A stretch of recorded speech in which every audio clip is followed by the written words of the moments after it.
주주간 약정에 관한 대법원 판결이 나와서 주주간 약정에 대해서 한번 알아보도록 하겠는데요. 주주간 약정이라는 것이 최근에 문제가 되었던 유명한 사건 중에는 위니진과 하이브 사례가 있죠. 보통 이제 투자를 받거나 하는 과정에서 일대 주주의 뜻만으로 회사가 돌아가지 않을 수 있도록 어떠한 약정을 걸어두는 그런 것들을 말하는데요. 이러한 주주간 약정은 사실 회사 운영과 의사결정에 있어서 굉장히 중요한 역할을 하는데, 사실 이것을 곧바로 회사에 직접 주장한다거나 이행을 회사로 하여금 강제하는 데 있어서 법적 한계가 존재합니다. 그래서 이번에 나온 대법원 판결에서도 주주간 약정의 이행을 회사에 단체법적으로 직접 주장할 수 없다. 그렇지만 상대방 주주로 하여금 계약상 권리를 행사해야 한다. 이런 부분이 명확히 판시되어 있습니다. 그리고 이런 약정 이행과 관련해서 대법원은 이것은 부대체적 자기 의무이기 때문에 간접 강제 방식을 통해서 충분히 집행 가능하다라는 점을 강조했습니다. 그래서 제가 이번 영상에서는 판결을 바탕으로 주주간 약정의 법적 한계가 어떤 것이 있는지, 그리고 간접 강제가 무엇인지, 그리고 앞으로 주주간 약정을 체결하시기 전에 어떠한 법률 검토를 거치셔야 하는지에 대해서 한번 살펴보도록 하겠습니다. 주주간 약정은 주주총회 의결권 행사를 제한하거나 특정 의사결정을 보장하는 계약으로 계약법의 일반 원칙에 따라서 당사자 사이에서는 원칙적으로 유효합니다. 예를 들어서 지금 80%의 주식을 갖고 있는데 신주를 발행해서 큰 대기업으로부터 투자를 받는데, 그렇게 되면은 내 지분이 희석되니까 내가 의사결정을 내리지 못하는 위험이 존재하겠죠.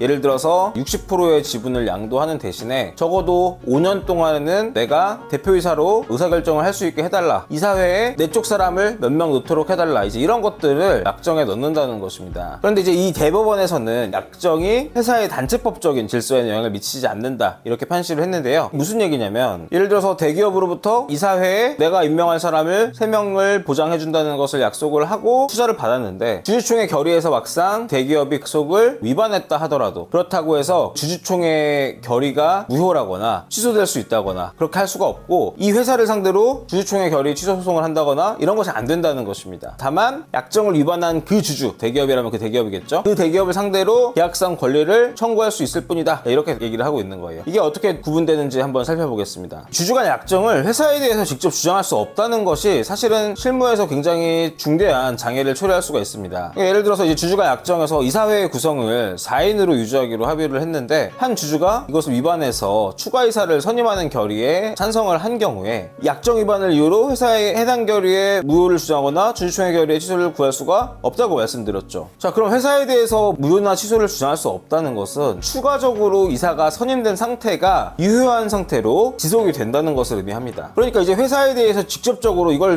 교정해라, 이렇게 요구가 할 수 없기 때문에 법적인 한계가 존재한다고 볼 수가 있는 것이죠. 주주간 약정의 효력이 분명히 존재하는데 회사에 대해서 내용을 주장할 수 없다. 어떻게 약정을 이행하란 말인가? 이번 대법원 판결이 이와 관련된 것이라고 말씀을 드렸죠. 대법원은 이 주주간 약정 이행 청구가 부대체적 자기 의무에 해당하기 때문에 민사집행법 제261조에 따른 간접강제를 적용해야 한다, 이렇게 판시를 했습니다. 간접강제는 결국 뭐냐면, 뭐를 이행하지 않을 경우에 하루에 100만 원씩 지급해라, 하루에 1000만 원씩 지급해라, 이렇게 얘기해서 금전적인 배상을 통해서 심리적 압박을 가해서 의무 이행을 유도하는 그런 집행 방식이라고 볼 수가 있겠습니다. 그러니까 법원이 이제 어떠한 특정한 의무를 명령을 하고 이행 기간 안에 이행하지 않을 경우에 돈을 어떻게 내라, 이렇게 나오는데, 보통은 이제 하루에 얼마씩 지급해라, 이렇게 얘기가 나오고요. 결국은 이제 이 배상액이 사건의 중대한 것에 비례해서 정해지는 경우가 많기 때문에 실무적으로는 충분히 강제력을 가진다고 볼 수가 있습니다. 이번에 나온 대법원 판결 같은 경우에도 한 주주가 약정을 위반해서 이사를 추가로 3인이나 선임을 했거든요. 그런데 추가로 선임된 이사 3인을 해임하는 안건에 동의해라, 의결권을 행사해라, 이렇게 명령을 내린 다음에 만약에 이걸 이행하지 않을 경우에 하루에 100만 원씩 배상액을 부과해라, 이렇게 판시를 했습니다. 그러니까 100일이면 이게 1억이 되는 것이죠. 자, 그럼 회사에 직접 주장 가능했을 경우라면 어떨까요? 만약에 뭐 회사의 정관을 위반했다거나 주주총회 소집 절차나 진행 과정에서의 절차적 하자가 있을 경우, 이럴 때는 사실은 회사에 직접적으로 주주총회 결의 취소의 소송을 제기할 수가 있고요. 주주총회 결의 내용에 대해서 효력을 정지시켜달라는 가처분 신청도 가능합니다. 그러니까 이제 문제가 됐다는 부분을 직접 회사에 대해서 바로 잡을 수 있고, 가처분을 통해서 바로 정지를 시킬 수도 있기 때문에 권리 구제가 아무래도 더 신속하고 예측할 수 없는 피해를 입는 경우가 줄어들겠죠. 자, 그런데 주주간 간접 강제 같은 경우에는 뭔가요? 결국은 계약 위반으로 보기는 하지만 아까 전에 대법원 판결 사례에서도 하루에 100만 원씩 부과시켜서 100일이면 1억 나온다고 했죠. 근데 만약에 정말 중요한 의사결정이 있어요. 그래서 그래서 사회가 만약에 몇백억, 몇천억 되는 의사결정을 앞두고 있는 상황이에요. 그렇게 됐을 때에는 일부러 법원의 명령을 이행하지 않고 이사회에서 중요한 의사결정을 마친 다음에 그 뒤에 100일 지나서 1억 원을 주면 그만이다, 이렇게 생각을 할 수가 있겠죠. 그리고 이것은 단체법적인 질서에 있어서 영향을 미치지 않기 때문에 설령 법원의 간접강제를 무시하고 내려진 의사결정이 있다고 하더라도 그 의사결정 자체가 잘못되었다는 점을 주장하기가 어려운 것입니다.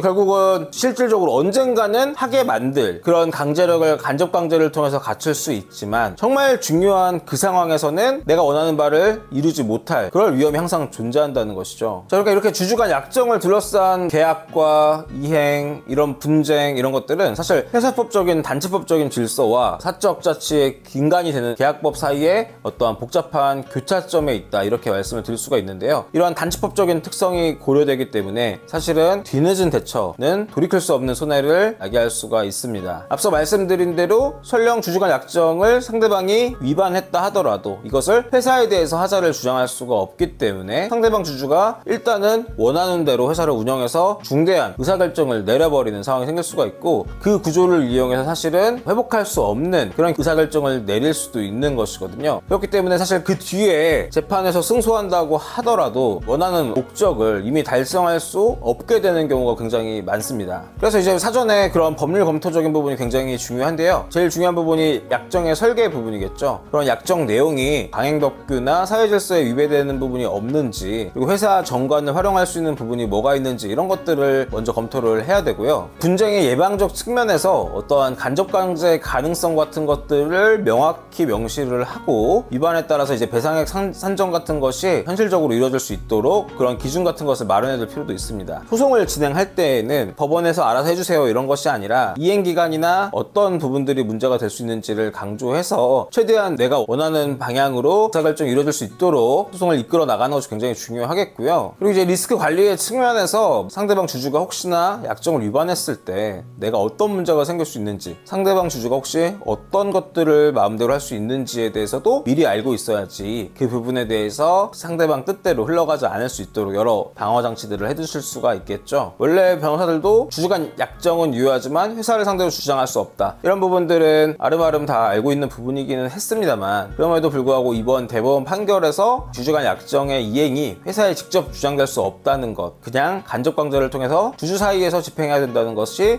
이제 명확히 되었다는 점에서 의미가 있습니다. 결국은 대법원 판결은 주주간 약정의 유효성과 어떤 회사법적인, 단체법적인 질서 사이에서 균형 잡힌 결론이라고 할 수가 있기는 합니다. 그렇지만 실제로는 어떻다고 말씀드렸죠? 실제로는 이 약정을 상대방이 위반해 버렸을 때 돌이킬 수 없는 위험이 생길 수도 있다. 그렇기 때문에 그냥 약정을 통해서 상대방 주주가 이렇게 해주기로 약속했어요, 이렇게 믿고만 있을 것이 아니라 실제로 이게 위반되었을 때 내가 어떠한 문제가 생길 수 있고 어느 절차를 잘 거쳐서 교정할 수 있는지, 그리고 최대한 간접강제 형태라고 하더라도 결국은 약정을 어떻게 쓰느냐에 따라서 상대방이 위반하기가 쉬운 구조가 있고 그렇지 않은 구조가 있을 수 있거든요. 그렇기 때문에 굉장히 큰 손해가 생긴 뒤에 법률 검토를 거치시는 것보다는 미리미리 이것들을 확인하실 필요가 있다, 이런 부분을 꼭 명심하시기 바랍니다.